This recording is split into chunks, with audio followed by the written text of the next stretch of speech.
de sigilen bɛ jamana kɔ kan I b'a fɛ ka I sen no tunga lafiya ka projet kura o la o projet dɔ de u bɛna cité ni ka o de jɔ tungarangew ye banakɔrɔnikaw olu fɛ no cité min ni a bɛna jɔ hectare 1 o de sanfɛ hectare min yɛrɛ ni ale lamunumunen do so 20 o de bɛna jɔ cité in kɔnɔna la a so 20 bɛɛ n'i ka yɔrɔ de do a kɔnɔna la denmisɛnw ka kulonkɛ yɔrɔ b'a kɔnɔna la fiɲɛ sama yɔrɔ b'a kɔnɔ ka taa se farikolo ɲɛnajɛw olu ma o bɛɛ bɛ cité in o kɔnɔna la cité in yɛrɛ parcelle 1 o ye titre foncier de min n'ale musaka ye sefa wari 4,000,000 ani 100,000 ye I bɛ se ka a sara yɔrɔnin kelen walima I bɛ se ka sara san 1 kɔnɔna la walima ka taa se kalo 18 o ma n'i tilali I ka terrain o sarali la sa I bɛ se ka I ka so jɔ ka kɛ villa hakɛlama ye walima I bɛ se ka jɔ ka kɛ étage ye tunga lafiya ma olu ka bolo kan n'i ka wari yɛrɛ bɛ I bolo I bɛ se ka I ka so jɔ I kelen ye walima ni wari t'i bolo fana o yɔrɔnin na I bɛ se ka I sen no tunga lafiya ma olu ka tɔn o la n'an b'a fɔ ma nanzarakan na n'an b'a fɔ ma ko tɔntin tunga lafiya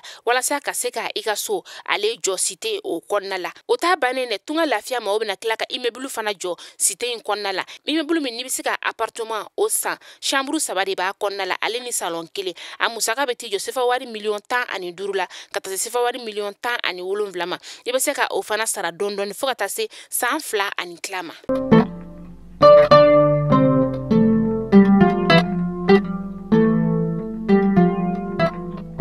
Bi ye tarata ye novembre kalo tile 15 san 2022 an bɛ aw bɛɛ lajɛlen fo aw ka wagati o cogoya la Mali kɔnɔ yan ka taa se Mali kɔkan ma aw minnu b'aw siginin ka anw ka kunnafoni k'ale ma kɔnɔ tɛnɛ fo ka taga se juma ma a waati selen ni a y'aw bisimila.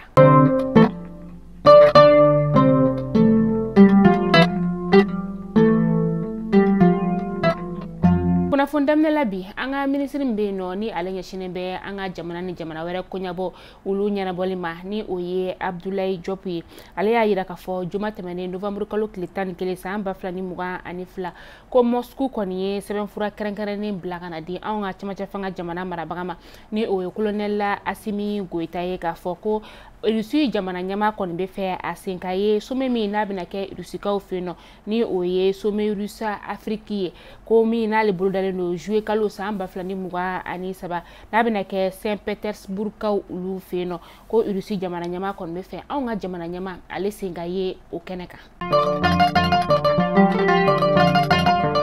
Septembre kalo tile 7 san 2022 an ka Faba Kirisoba ale kɔni ye jaabi ni ka o bɔ UR2 ɲɛmaa min tun bɛ yen ni o ye Saligu Sanogo ye n'ale kɔni tun bɛ waati kunkurun sigila UR2 ɲɛmaaya o la ale ni Gwanyan Kulubali ni ɲɔgɔn cɛ Gwanyan Kulubali yɛrɛ kɔni min ni ale sigira congrès min na a kɛra UR2 parti o fɛ uli kɔni ye ale lasigi nka a sigili kɔni o de ma bɛn Saligu Sanogo ma min n'u ye ɲɔgɔn kolongolo ka se an ka sigida 5nan Kiriso o la n'o kɛra avril kalo tile 4 san 2022 congrès yɛrɛ ale kɛra janvier kalo san 2022 n'o bɛnna a tile 16 ma an ka kiri tigilamaw kɔni ye jo ni ka o di Gwanyan Kulubali ma an ka kiri tigilamaw kɔni ye jo ta ni k'a di Gwanyan Kulubali ma an bɛ se ka fɔ nin wagati na ko Gwanyan Kulubali ale kɔni sigira UR2 masakɛ kurun o sanfɛ.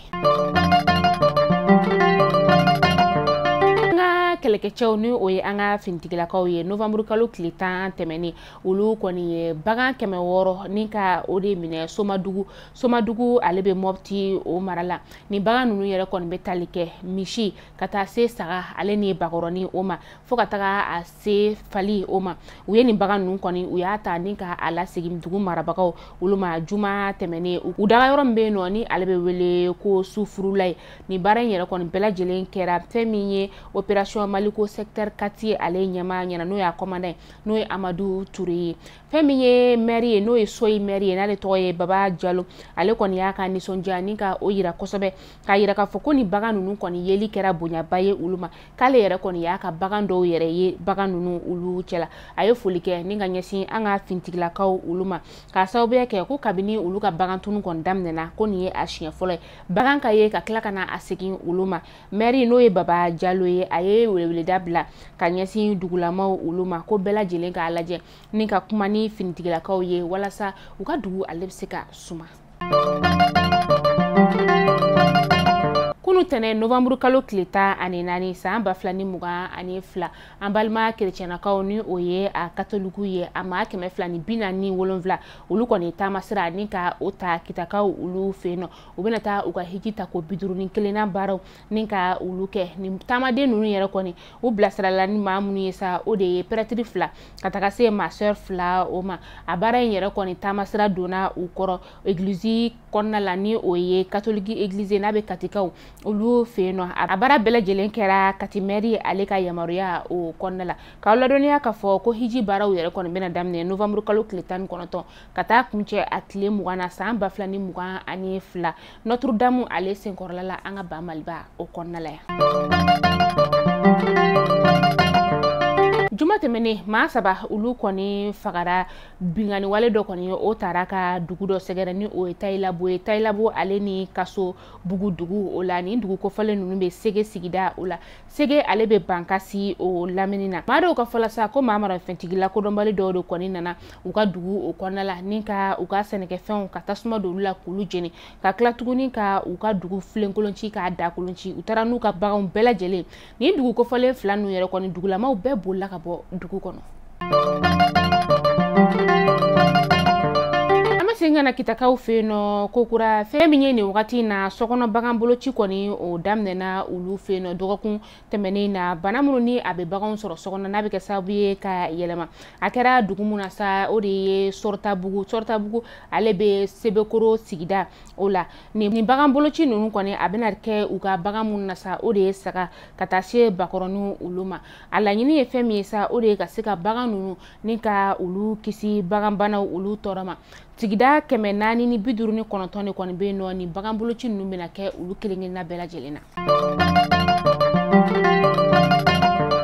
Mali kunnafoni jabarani lajɛbaw aw kulo garizɛgɛ kɛra ni kunnafoni damadama de bi k'a da aw kelen-kelenna bɛɛ lajɛlen kulo kan tunga lafiya an ka kunnafoni jukɔrɔma dondoba ye ale de tunga lafiya min ni a tɛ sɛgɛn a tɛ ɲina tunganage olu lafiyaliku la tunga lafiya aw b'a kalama k'a fɔ ko tunga lafiya ale kɔni ye a ka cité tako 2nan baaraw ni ka olu daminɛ banankɔrɔnikaw olu fɛ yen nɔ a tɔgɔ sɛbɛnw kɔni olu daminɛna wa a bɛna to senna fo ka taa fɔ ko terrain olu taara ka ban wagati min na terrain ninnu kelen-kelenna bɛɛ lajɛlen titre foncier wa a bɛna jɔ hectare 3 o de sanfɛ banankɔrɔnikaw olu fɛ yen nɔ e maa min bɛ fɛ sa i sen ka ye tunga lafiya maaw ka nin terrain ko in na sa i tɔgɔ sɛbɛn joona terrain kelen-kelenna bɛɛ lajɛlen sefa wari 4,000,000 ani 500,000 di ni sefa wari 4,000,000 ni 500,000 b'i bolo yɔrɔnin kelen i bɛ se k'o sara i ka terrain ale bɛ k'i ta yɔrɔnin kelen n'o t'i bolo fɛnɛ i bɛ se k'a sara dɔɔni san 1 o kɔnɔna la fo ka taga fɔ k'i ka wari ale dafara wagati min na kalo o kalo i bɛ musaka bɔ n'o bɛ euro wari 572 ma o bɛ sefa wari 75 ani 40 de ma i b'o bɔ kalo o kalo n'o san 1 dafara wagati min na o b'a sɔrɔ k'a fɔ i ka terrain wari ale banna sara la terrain o bɛ kɛ i ta ye k'a fɔ ko i ye terrain wari sara dɔɔni ko juru don ou bien fɛngɛ wɛrɛ don o tɛ tunga lafiya ma o ta la wa tunga lafiya ma o ka baara bɛɛ lajɛlen bɛ kɛ jɛlenya de kɔnɔna la u ni notaire de bɛ baara kɛ n'an k'olu ma ko seerew aw ka sɛbɛnfura bɛ ta ni ka mara seerew de bolo o la an n'u bɛ baara kɛ fo ka taa fɔ ko a banna jɛlenya ale ni tilenya o kɔnɔna la tunga lafiya de bɛ se ka o kɛ aw k'an bɛn sini inshallah kunnafoni kuraw olu kɛnɛ kan.